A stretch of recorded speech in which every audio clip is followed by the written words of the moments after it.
अस्सलाम वालेकुम everyone, welcome to my YouTube channel. Hope so आप सब खैरियत से होंगे। तो पिछला हमारा टॉपिक था 5 किंगडम क्लासिफिकेशन सिस्टम। ठीक है, उसमें हमने उसकी सारी हिस्ट्री स्टडी की थी कि किस तरह से ये 5 किंगडम बने और उनके नेम हमने स्टडी किए थे। आज के लेक्चर में हमने उन 5 किंगडम्स को डिटेल में स्टडी करना है। ठीक है, होप सो अब आप लोगों को नेम्स तो याद हो गए होंगे क्योंकि चैप्टर नंबर 1 से हम इन 5 किंगडम्स के नेम को स्टडी करना हमने शुरू किया है। तो आज हम इन सब की डिटेल को स्टडी करेंगे। सबसे पहले किंगडम मुनेरा। अब ये किंगडम मुनेरा, इसको मैंने पॉइंट्स में लिख दिया है। अब पहली जो इसका पॉइंट है वो है कि ये क्या होते हैं, प्रोकैरियोटिक। आज थोड़ा सा रिवाइज करें तो मैंने पिछले लेक्चर में बताया था कि प्रोकैरियोटिक हमेशा क्या होते हैं, यूनिसेलुलर। कोई भी प्रोकैरियोटिक ऑर्गेनिज्म आपको मल्टीसेलुलर नहीं मिलेगा। सारे प्रोकैरियोटिक क्या होते हैं, यूनिसेलुलर। तो प्रोकैरियोटिक ऑर्गेनिजम्स यानी कि वो ऑर्गेनिजम्स जो कि प्रोकैरियोटिक सेल से बने होते हैं। ठीक है, मैंने ये पिछले लेक्चर में ये भी फर्क बताया था कि प्रोकैरियोटिक सेल में और प्रोकैरियोट्स में क्या फर्क होता है। ठीक है, प्रोकैरियोटिक सेल मतलब जिसमें न्यूक्लियस प्रोमिनेंट नहीं होता, और वो जो प्रोकैरियोटिक सेल जिस ऑर्गेनिज्म में होता है उसको हम कहते हैं प्रोकैरियोट्स। तो पहला है किंगडम मुनेरा, ये क्या होते हैं, प्रोकैरियोटिक। ठीक है, मोनेरन्स आर यूनिसेलुलर। वही वाली बात कि प्रोकैरियोटिक हमेशा क्या होते हैं, यूनिसेलुलर।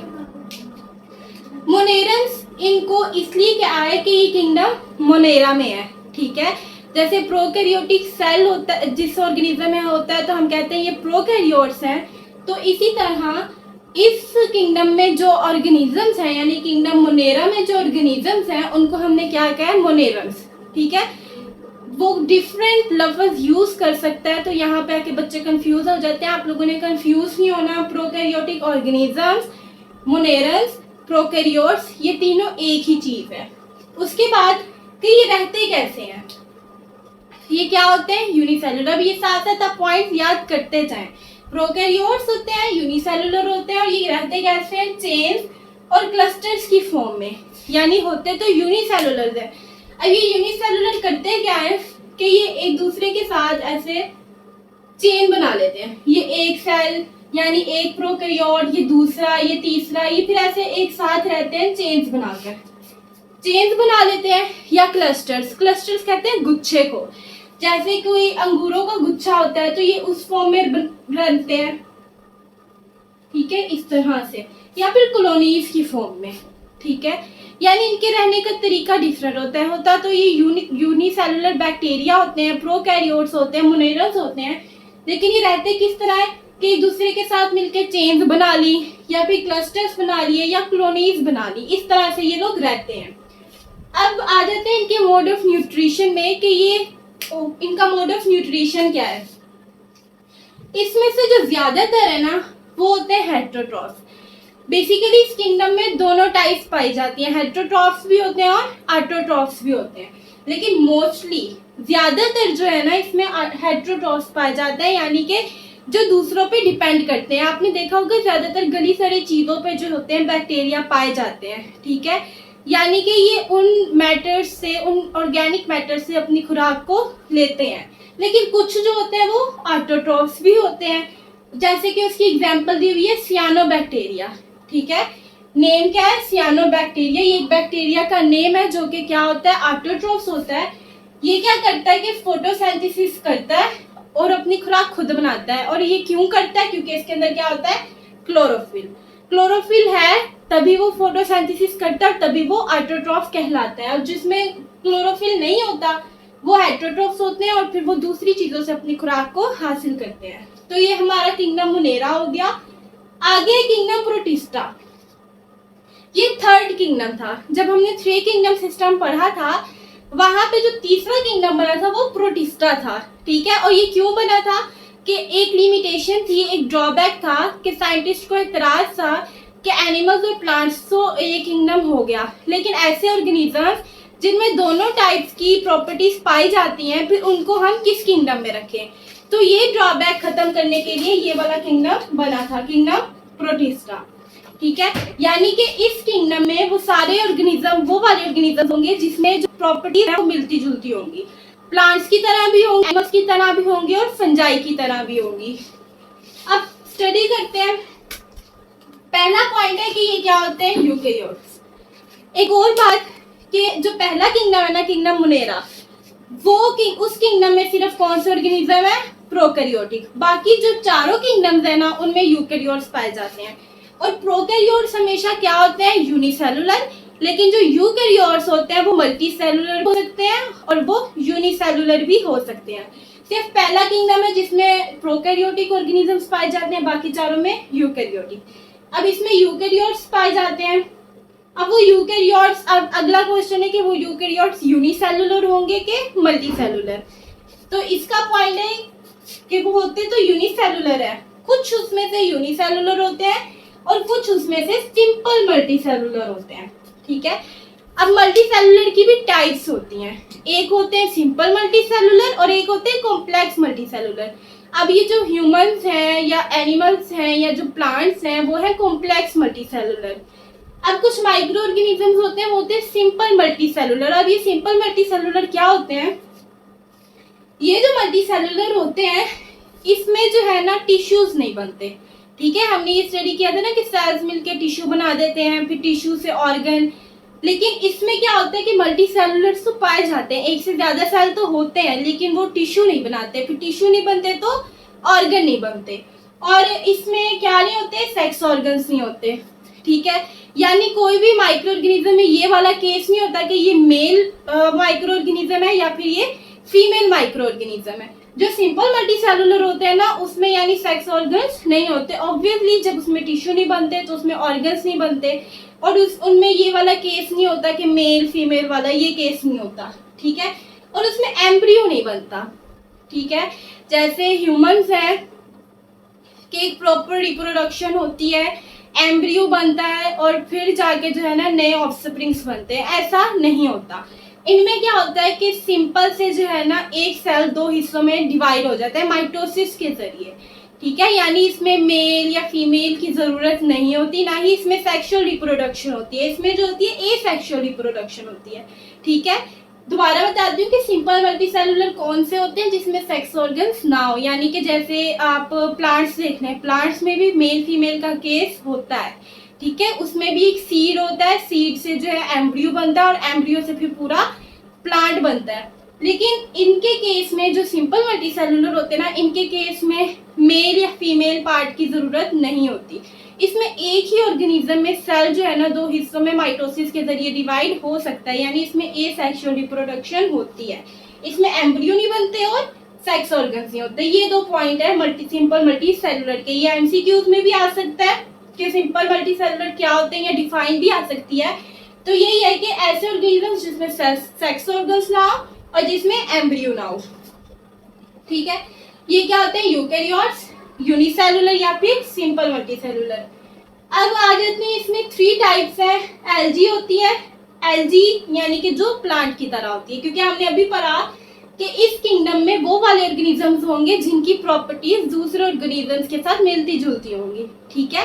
तो यहाँ पे आपकी बुक ने 3 टाइप्स बताई हुई है, जैसे कि एल्गी है, एल्गी अब किसकी तरह होगी, प्लांट की तरह। दूसरे नंबर पे है प्रोटोजोन्स। प्रोटोजोन्स जो है वो एनिमल्स की तरह होंगे, यानी कि एनिमल्स की तरह उनमें प्रॉपर्टीज होंगे, प्रॉपर तरीके में वो एनिमल्स नहीं होंगे, सिर्फ कैरेक्टरिस्टिक्स होंगी।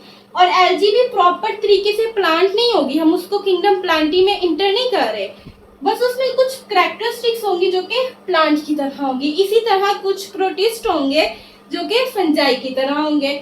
अब पहले नंबर पे है एल्गी। एल्गी जो है यूनिसेलुलर, सिंपल मल्टी सेलुलर होती है, और अगर यूनिसेलुलर है तो वो कॉलोनियल फॉर्म में भी पाई जाती है, ठीक है। जैसे भी हमने यहाँ पे स्टडी किया कि चेन्स, क्लस्टर और कॉलोनीज में जैसे बैक्टीरिया पाए जाते हैं, वैसे ही एल्गी भी कॉलोनियल फॉर्म में पाई जाती है। अब आगे उसने वजह बताई हुई है, रिजेंबल का मतलब मिलना जुलना, ठीक है। उसने कहा कि ये प्लांट से रिजेंबल तो करती है, मिलती जुलती तो है, अब इसकी वजह क्या है। इसकी वजह ये है कि इसमें क्या पाई जाती है, सेल वॉल। सेल वॉल हमने स्टडी किया था कि ये सिर्फ प्लांट्स में पाई जाती है, सेल वॉल ह्यूमंस में या फिर एनिमल्स में नहीं होती। तो ये इसकी एक कैरेक्टरिस्टिक हो गई प्लांट्स की तरह। दूसरी क्या कि इसमें क्लोरोफिल होता है। अब क्लोरोफिल होता है तो इसका मतलब वो फोटोसिंथेसिस भी कर सकती है। तो ये जो 2 प्रॉपर्टीज है ये इसकी प्लांट से मिलती हैं, तभी हमने इसको किंगडम प्रोटिस्टा में रखा, दूसरे हैं प्रोटोजोन्स। अब ये एनिमल्स की तरह मिलते जुलते हैं। अब इसका आंसर आपको खुद पता चलना चाहिए कि इसकी कौन सी ऐसी प्रॉपर्टीज होंगी जो एनिमल्स से मिलती होंगी। तो वो क्या है कि इसमें ना सेल वॉल होती है, जैसे एनिमल्स में सेल वॉल नहीं होती वैसे प्रोटोजोन्स में भी सेल वॉल नहीं होती। और जिस तरह एनिमल्स में क्लोरोफिल नहीं होता उसी तरह प्रोटोजोन्स में भी क्लोरोफिल नहीं होता। ठीक है, अब आगे सम प्रोटिस्ट आर फंजाई लाइक, कि कुछ प्रोटिस्ट ऐसे होते हैं जो कि फंजाई की तरह के होते हैं। अब आगे हम किंगडम फंजाई पढ़ेंगे, उसमें देखना है कि वो कौन सी प्रॉपर्टीज है फंजाई की जो कि इन प्रोटिस्ट में पाई जाती है। Kingdom fungi. अब किंगडम फंजाई यूकैरियोट्स होते हैं, लेकिन ये यूनिसेलुलर नहीं, क्या होते हैं मल्टी सेलुलर। ठीक है, फंजाई क्या होते हैं मल्टी सेलुलर होते, ये यूकैरियोट्स ही हैं। यूकैरियोट्स मतलब इनमें न्यूक्लियस पाया जाता है, इनमें सारी ऑर्गेनेलिस पाई जाती हैं, लेकिन क्या होते हैं मल्टी सेलुलर।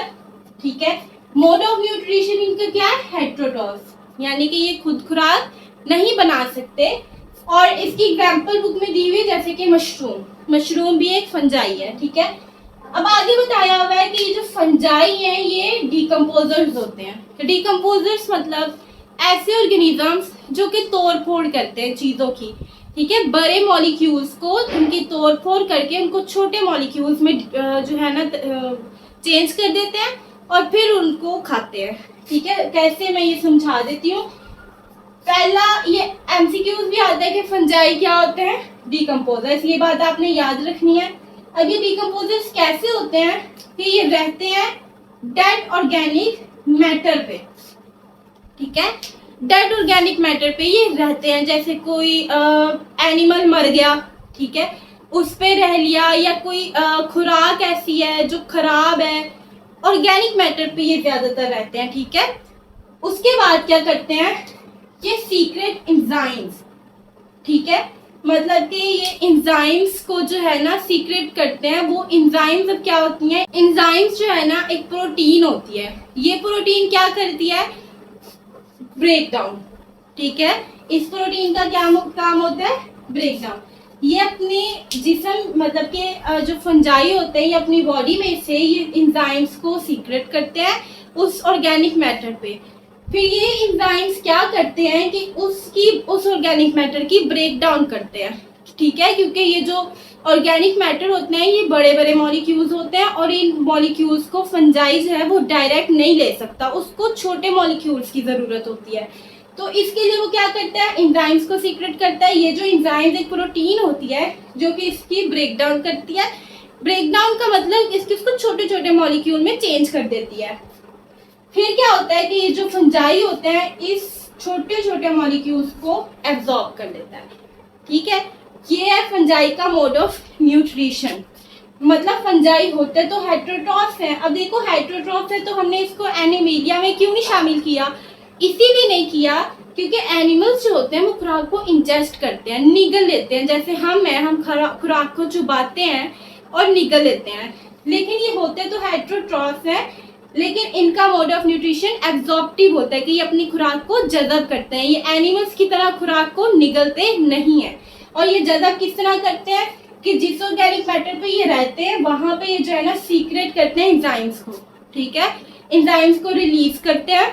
वो एंजाइम्स क्या करते हैं उसकी ब्रेक डाउन करते हैं, उसको छोटे मॉलिक्यूल में चेंज करते हैं और वही छोटे मॉलिक्यूल फिर ये फंजाई जो है वो एब्जॉर्ब कर लेते हैं। नेक्स्ट हमारे पास है किंगडम प्लांटी। अब ये किंगडम प्लांटी ये आप लोग खुद सोचें, आप खुद इसकी कैरेक्टरिस्टिक्स बताएं।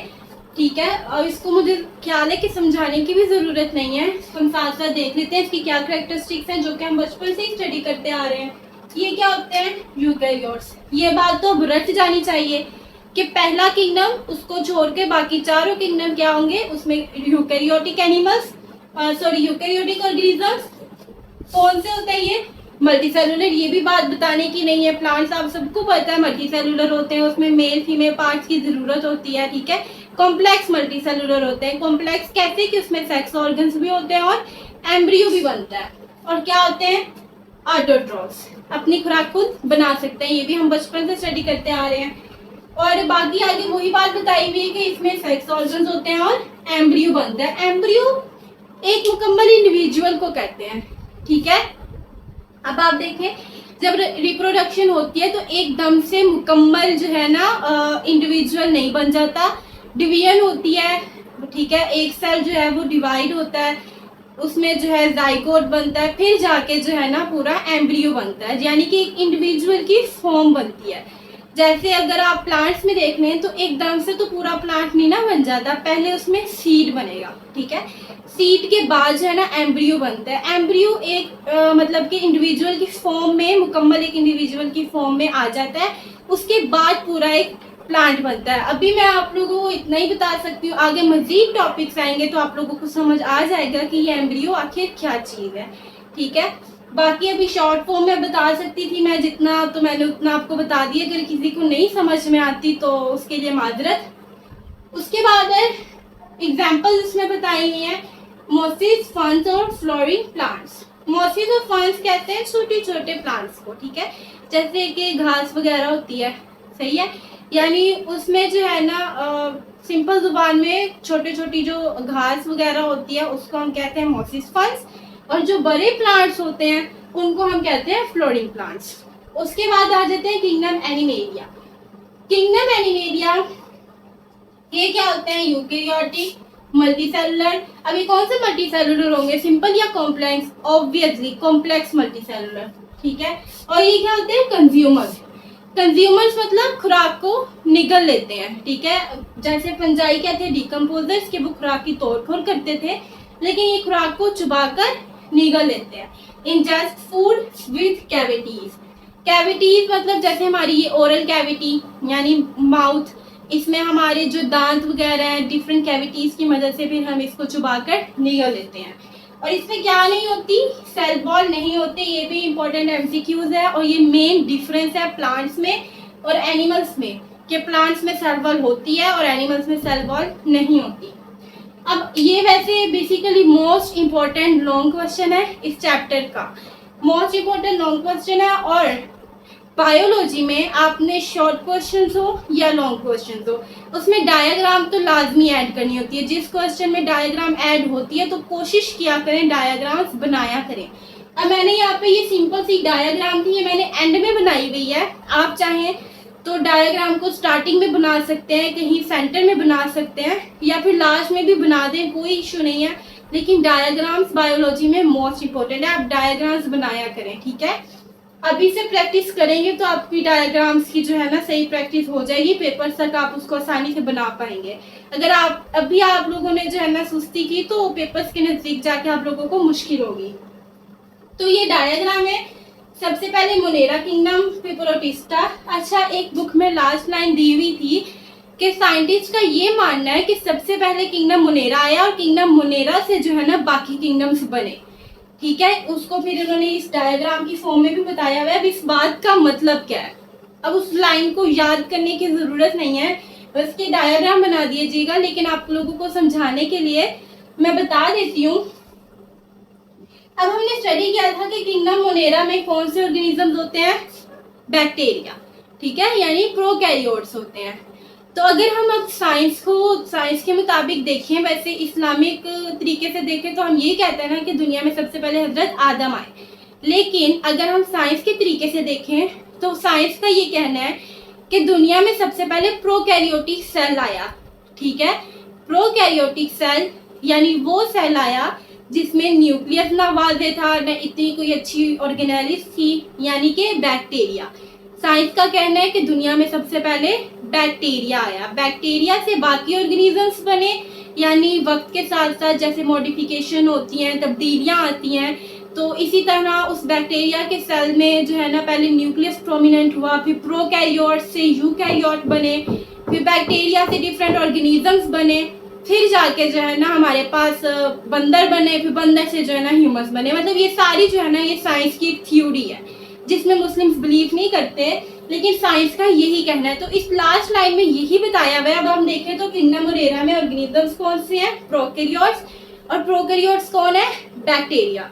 तो इस लास्ट लाइन का यही मतलब है कि जो बाकी जो किंगडम्स हैं ये किससे बने हैं, मोनेरा से। यानी दुनिया में सबसे पहले मोनेरा आया, किंगडम मोनेरा आया, ठीक है, यानी दुनिया में सबसे पहले बैक्टीरिया आया, फिर बैक्टीरिया से हमारे पास प्रोटिस्ट बने, ठीक है, फिर प्रोटिस्ट से जो है ऐसे मॉडिफिकेशन होती गई तो हमारे पास बाकी किंगडम, प्लांट्स, फंजाई और एनिमिलिया बन गए। तो ये था आज का लेक्चर। होप्स आप लोगों को समझ आ गई होगी। डायाग्राम लाजमी बनाइएगा, लाजमी, ये मैं आप लोगों को बार बार बता रही हूँ। ये मोस्ट इंपॉर्टेंट लॉन्ग क्वेश्चन है इस चैप्टर का, जो इसमें एमसीक्यूज आते हैं वो भी मैंने आपको बता दिए, और मैंने अपनी तरफ से पूरा बेस्ट दिया कि आप लोगों को मेरे लेक्चर की समझ आ जाए। लेकिन अगर भी किसी को समझ नहीं आई या कहीं कंफ्यूजन रह गई है तो उसके लिए मेरी माजरत है। मैं तो जितना समझा सकती थी मैंने उतना आप लोगों को समझा दिया। अगर मेरी वीडियो आप लोगों को किसी भी लिहाज से इंफॉर्मेटिव लगी है तो उसको लाइक करना मत भूलिएगा। लाइक करने से ये होता है कि मुझे भी मोटिवेशन मिल जाती है कि हाँ ठीक है, आप लोगों को मेरे लेक्चर समझ में आ रहे हैं तो मैं और लेक्चर्स बनाऊँ। ठीक है, तो आप लोग लाइक लाजमी कर दिया किया ने, और अगर आप चैनल्स पे न्यू हैं, यानी चैनल पे न्यू हैं, तो आप जो है ना इसको सब्सक्राइब भी लाजमी कर दिया करें।